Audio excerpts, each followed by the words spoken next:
Hi, my name's Rob. I'm here with the StayCrushing FRS. We're here at Jordan Innovations and we're going to be installing the Vortex Supercharger kit. We're going to show you step by step how we do it.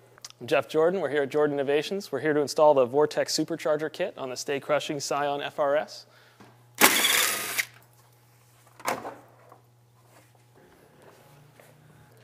we're going to go ahead and pull the MAF.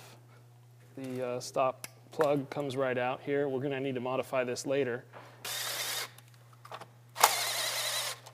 So I'm going to take these bolts off, which is what attaches the engine airbox. And then after you take the hose clamps off, the intake should come right out.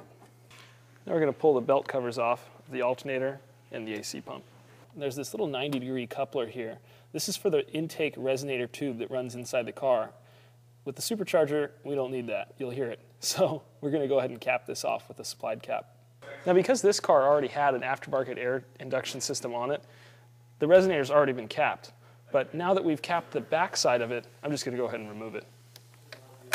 They actually give us a new belt, so we're going to detension the tensioner here and pop this old belt off. So the next step involves the alternator. We're going to loosen up the bolt over here, the short one, pull the long one out. We actually have to shave this section right here completely flat so that this CNC bracket can sit on there, and then the old bolt goes through here. Just raises the alternator up a little bit, gives us a mount point for the blower. So here we've got the new pulley supplied by Vortec. This is the old bolt, the OEM bolt, and the dust shield. Now they supply this shorter bolt, which is the same 10 by 1.25, still fits in the dust cap. But what it does, once we install it, it doesn't stick out further than the pulley for clearance purposes. So the next step involves removing these two lower AC compressor bolts and putting in the Vortec bracket with their supplied longer bolts. So here are our two pulleys that we set aside earlier. We've got another smooth one also. We only need one smooth one and one grooved one. The smooth one fits over here underneath the AC compressor, and the grooved one went back where it went over here. Here's our belt routing diagram on the Vortec instructions. Pretty self-explanatory. It's just kind of a chore to do. So now we've got the actual blower with the cradle, and you can see that these two holes right here are going to line up with these two holes down here. So it's going to sit in here just like that. So this is the bracket that goes right here from our alternator riser that we put in earlier to the front of the blower plate. So this comes in with the supplied 3/8 bolts. So now we're going to take the other 3/8" bolt and go into the bracket under the AC compressor. So Vortec calls this the stiffener bracket. Basically what this is a nice bracket that attaches to this bolt and that bolt. And they've got some spacers that need to go in there too, so I'll have to show you the actual way to mount these once I get those bolts out. So here we've got the airbox bracket, another nice CNC'd aluminum piece with the 12 mil, or this is an M6 by 12 bolt for it. And it goes down right here in this threaded hole that we pulled the old airbox out of. So we've got a little hood prop relocation bracket. It's got the nice little plastic holder here for the stock hood prop, which now we're going to relocate to come backwards towards the battery. It's got a little bend in it, so we're going to position that bend right at the end of the stock hood rail. We're going to make sure it's flat, and then mark two holes here. After the tensioner's pulled all the way over, I use the smooth pulley as the one to get the belt onto all the pulleys, so that had it around all of the groove pulleys and hanging out on the bottom here. And then I used an interior tool. This is just a plastic interior panel tool to kind of get under and help smooth it and push it so that I didn't rip the belt or mar up the pulley. So we've got the AC belt cover here. Now obviously this isn't going to fit now that we put the Supercharger in there. So what I'm going to do is line it up, and then I've got to cut some off the front, and I'm just going to continue that cut all the way around the side here.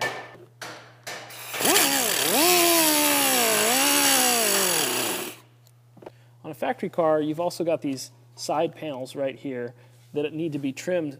And Vortec's nice enough to include a template, a one-to-one template of what size hole needs to be trimmed, and helps you measure and everything. It's really nice.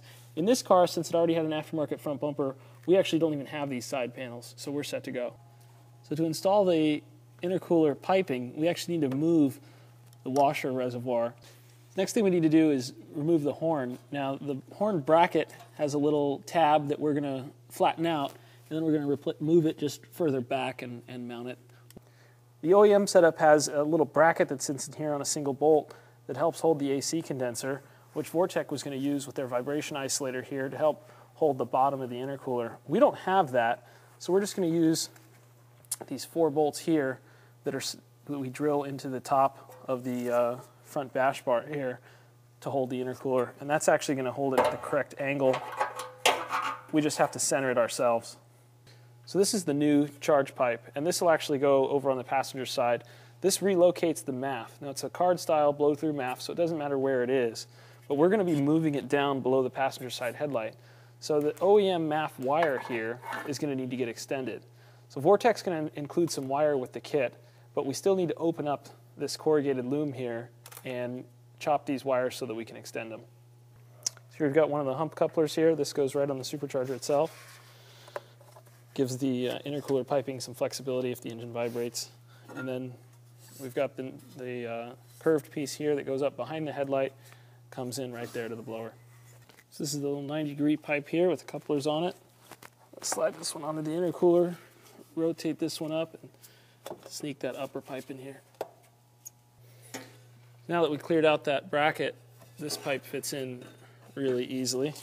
So we've got the last coupler here, last straight coupler here, and then we're going to go to, this goes to the throttle body. We've got a hump coupler on the side that goes to the pipe that we installed here. I'm going to get this one on the throttle body first. So we've got the bypass valve here with a section of 1-inch hose and a couple hose clamps. We're going to install the crankcase breather, which is an off-the-shelf K&N unit, onto here. Now this whole thing is going to be installed down there off of the charge piping right after the supercharger. So we're going to get that on there and tighten these hose clamps down. So we're going to install the PCV valve, which needs to go in this line in the back. To make this a little easier on myself, I'm going to go ahead and remove the cover here, which has these 2 clips in the back, 1 clip in the front. There we go. So here's the inlet, and with the filter already in it. Now normally you'd have these rubber things from the stock airbox for these 2 that go up front. Since our car already had an aftermarket airbox, we don't have those, so we're going to use some rubber washers with a bolt. Now this inlet is what goes around the supercharger. There's not a whole lot of room in here, so it's a little tricky to get in there, but then once it does, get it in there, get that hose clamped, and then there's the 1 mount over here, 2 mounts in front. So when we installed the bypass valve, we didn't do the vacuum line. So we're going to cut into this 3/8 line that runs to the brake booster and install this T that has a small port for our vacuum reference.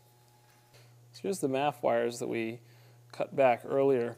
Now there's one that's shielded, that's going to be the MAF signal wire, and the other ones are MAF power, MAF ground, and then intake air temp and reference. So we actually need to cut all of these and extend them.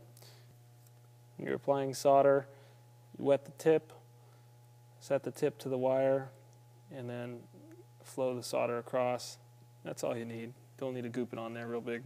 Jeff just finished up with the install. The next step is to have it towed up to Vortec to have it tuned. All right, Rob, go ahead and start it up.